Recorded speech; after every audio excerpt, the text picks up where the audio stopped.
This is the Your Sports Resource Podcast, where each week you'll learn actionable strategies that you can implement so the operations of your club support your coaching staff and the direction of your organization. We are committed to excellence in youth sports leadership. Let's get started.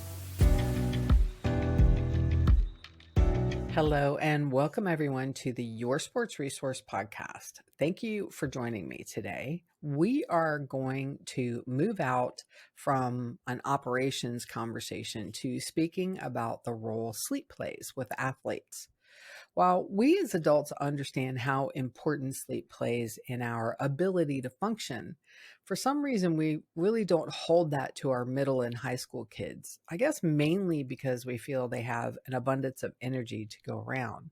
But the older they get, the more pressure there is in school and the better they become as an athlete, which means there's more practices, more strenuous practices, and then a whole different level of stress with regards to competitions. I was reading information from the Fatigue Science website that stated there are 5 main areas to consider when trying to ensure athlete performance. Those are nutrition, hydration, mental preparation, conditioning, and then sleep. Poor quality and quantity of sleep lead to several negative effects in any person. Mentally, sleep deprivation reduces the ability to act quickly and think clearly. People who are sleep deprived are more likely to make poor decisions and take risks. And a lack of sleep also increases irritability and risk for anxiety and depression. Now, physically, a lack of sleep increases the risk for medical concerns, including type 2 diabetes, high blood pressure, kidney disease, and stroke. But today, I want to get into what it does to an athlete's performance. So, the first area that lack of sleep affects is in accuracy and speed. According to the Fatigue website, sleep quality has been shown to impact both shooting accuracy and sprint times of basketball players. Improved sleep has also increased athletic performance in tennis players, swimmers, weightlifters, and more. So they go on to say that measures of athletic performance specific to basketball were recorded after every practice, including a time sprint and shooting accuracy. Subjects demonstrated a faster time sprint following a sleep extension. And shooting accuracy improved with free throw percentage increasing by 9% and three-point field goal percentage increasing 9.2%. Improvement in specific measures of basketball performance after sleep extension indicate that optimal sleep is likely beneficial in reaching peak athletic performance.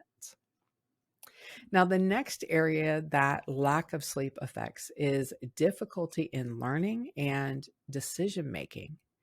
The impact of reduced sleep show that motivation, focus, memory, and learning are all impaired by shortened sleep. So without sleep, the brain struggles to consolidate memories and absorb new knowledge. So for example, when you have planned out certain splits in a race or how you are strategically going to approach a race or a practice for that matter, your ability for recall and just the motivation to carry out the plan could be hindered through lack of sleep or poor quality of sleep. A study of Major League Baseball players found that they consistently showed better judgment at the beginning of the season than at the end. The suspected cause was mental fatigue during the arduous 162-game season. So the study covered 30 baseball teams and showed that players demonstrated a decrease in plate discipline as the season progressed, leading to an increase in batters swinging at balls outside the strike zone. This seems to buck traditional logic that predicts teams to have increased discipline over the season as players receive more feedback and at bats. When describing the impacts of the study, the principal investigator, Scott Kutcher, stated that a team that recognizes this trend and takes steps to slow or reverse it by enacting fatigue mitigating strategies, especially in the middle and late season, for example, can gain a large competitive advantage over the opponent. Now, if you think about swimming, the um, championship season of short course is, by the time you get there, it's been an incredibly long season. So they're going to be tired and more stressed. That's also coming to the end of the school year as well, right before exams or right at exams, depending on how far the swimmer goes. So it's absolutely important that they get their sleep and quality sleep to boot. Injury rates is the next area. And along with this, I'm going to add preventing illness. During sleep, your body produces hormones that helps the immune system fight off infections. Now, I know you've heard your mom or your auntie say that so-and-so got sick because they were overtired. And that's actually a statistical reality. Further, and according to the website, reduced sleep has been linked to increased injury rates during athletic competitions. A University of California study concluded that injury rates in youth athletes increased during games that followed a night of sleep lower than 6 hours. Another study looking at injury rates in high school athletes found that sleep hours were the strongest predictor of injuries, even more so than hours of practice. Keep your head up is a common refrain of coaches in youth sports for good reason, especially in high impact and fast paced sports. It's important for players to read their surroundings and anticipate potential collisions. When a player is fatigued after poor sleep, they're slower to react. A slowed reaction time could be the difference between a player taking a preventable injury or bracing for impact. I'd like to take a moment to talk about how you can improve the direction of your organization and how the board and head coaches work more productively together. Sometimes clubs need an objective individual to work with them to pull things together and develop a plan. Our consulting services do just that. Our approach with youth sports clubs is to work in a way where you have a game plan that you can implement immediately. We stay away from theory. Fluff drives me insane. We're there to work and to ensure that your club can move out of old mindsets and sameness and move into running the club like the business that it is. Together, moving from surviving to thriving with options. Send me an email and we'll schedule a no obligation call where we can discuss your areas of concerns. That email is info@yoursportsresource.com. Okay, next I'd like to read you some statistics regarding sleep and athletic performance. These are from the Sleep Foundation website. So, a standard study of men's basketball players who extended their sleep 10 hours a night found several positive outcomes. The players ran faster in both half court and full court sprints, and their shooting improved by 9% for both free throws and 3-point shots. The athletes also reported improved physical and mental well being. Male and female swimmers who extended their sleep to 10 hours also saw many performance improvements. Reaction times off diving blocks were faster, turn times were improved, and kick strokes were increased. Times swimming a 15-meter sprint also improved. Additionally, these athletes experienced improved mood and decreased daytime sleepiness. Varsity tennis players, male and female, who increased their sleep to at least 9 hours a week also perform better. The accuracy of the player's serves increased significantly from about 36% to 42%. The players experienced less sleepiness as well. Other studies of female netball players and male soccer players have demonstrated that sleep hygiene education helps athletes increase their overall sleep time. This adequate sleep before competition is likely to encourage top performance. So, both increased quality and quantity of sleep helps athletes improve performance in many areas related to the demands of the sport. So, for example, Michael Phelps said that his normal sleep routine was at least 8 hours of sleep at night and 2 to 3 hours of a nap during the day. That's pretty crazy. Okay, so what are some things that you can do or recommend to your child so they can get enough sleep? And again, this is mainly from the Sleep Foundation website, so you can look all this up yourself. So, create an appropriate sleep environment. So, the sleeping space should be dark and cool with a little to no noise.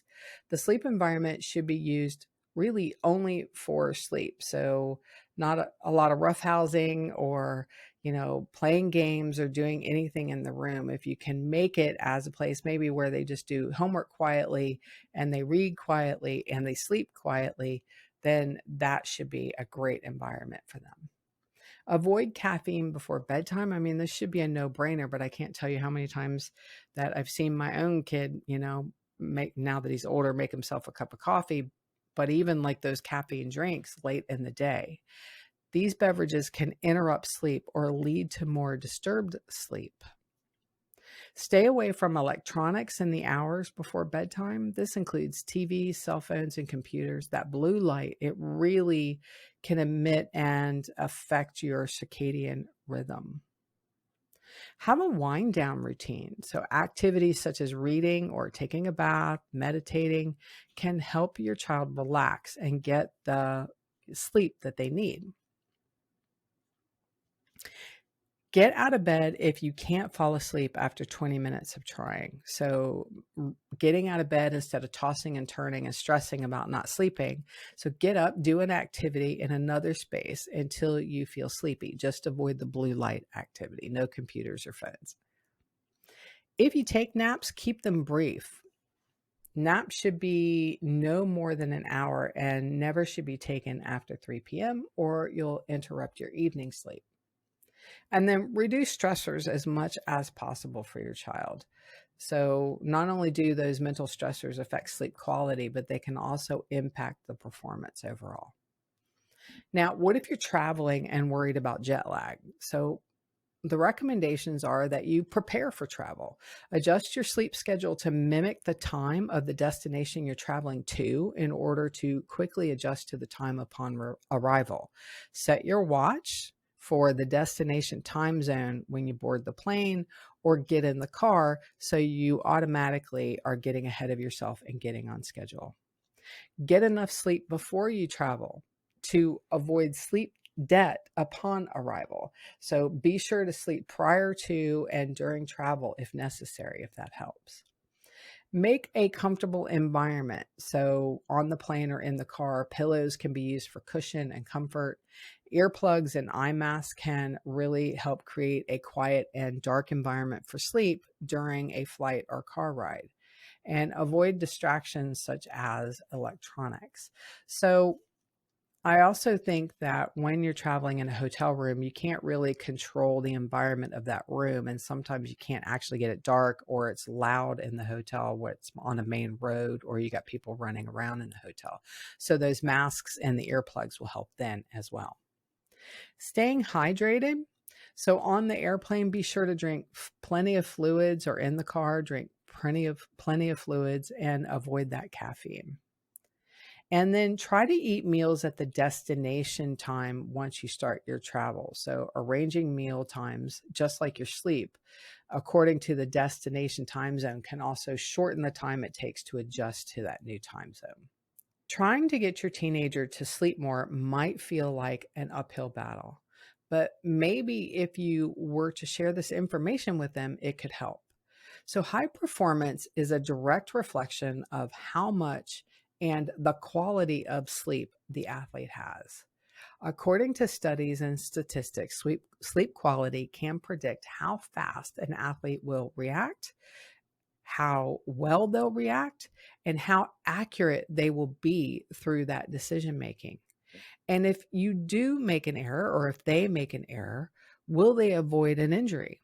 Or will simply avoiding illness because their body has time to rest and repair? Along with the physical and mental conditioning, proper nutrition, and hydration, sleep should be a regular part of any elite athlete's preparation.